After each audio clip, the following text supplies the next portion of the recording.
You remember Hebron's David Wilder from part 1 of our tour of Hebron.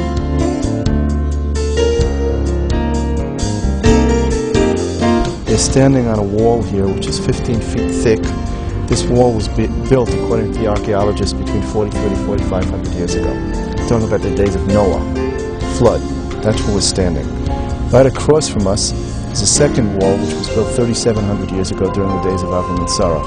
And these stairs in the middle, they're part of this original wall going back over 4,000 years. Now the really amazing thing about these stairs is that they continue up onto the street just past where this wall is. And the archaeologists think that if they dug down there, they'd find the original gates to the city of Hebron. The significance of this, if you think back to the biblical verses where Abraham purchases the tomb of the patriarchs for 400 silver shekels from Ephron the Hittite, the Bible says that he signed a contract. He made that purchase at the gates to the city of Hebron. That's right here. It's amazing. This is where the first real estate transaction took place in the land of Israel by the first Jew in the first Jewish city in the land of Israel. This is it.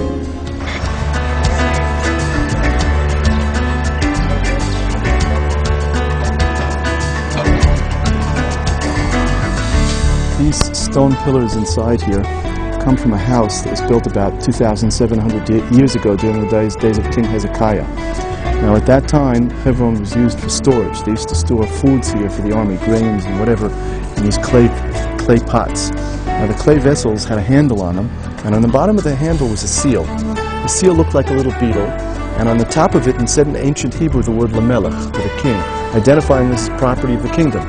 But underneath the seal was another word identifying the storage area, because there was more than one. They found here over 10 seals, which on the top say Lamelech, to the king, and underneath say in ancient Hebrew the word Hebron. And when the archaeologists found those, they said if anybody had any doubts as to whether this was the authentic biblical Hebron, those doubts have all been erased. It's difficult to get closer to the roots of the Jewish people than where we are right now. This is where the Jewish people began, and this is where we are today. This basically links, bonds Jews from the days of Abraham until now. And that's what the word Hebron means. Hebron in English means l'chaber, to join together, to bond. Hebron bonds together the Jewish people throughout all of our history.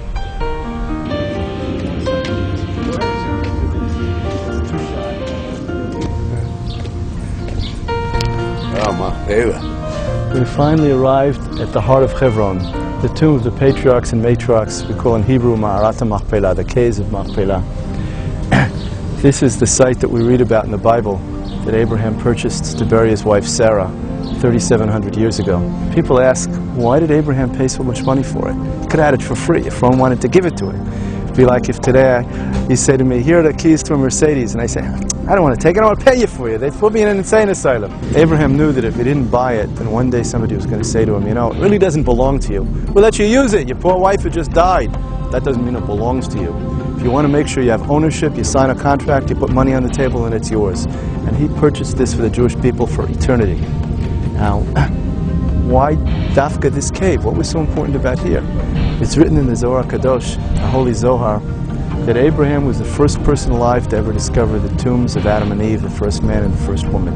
Here, at this site, it says that he could smell the fragrances of Garden of Eden. And that's why he wanted to purchase it. It's such a holy site. And that's why we call this the entrance to the Garden of Eden.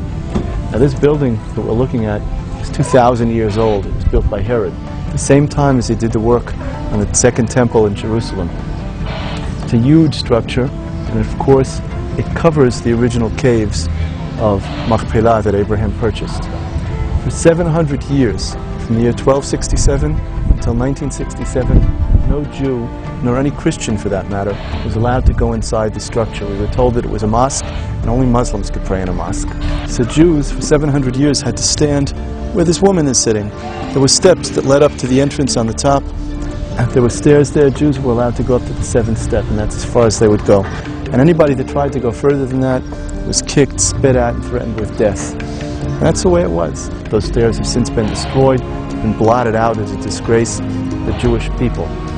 And only now, since we've come back to again, Jews have the privilege, which is of course a right, to be able to go inside here and to pray David, I'd really like to go inside to pray, and it's really exciting, especially to be here with you. Can we go inside? Please.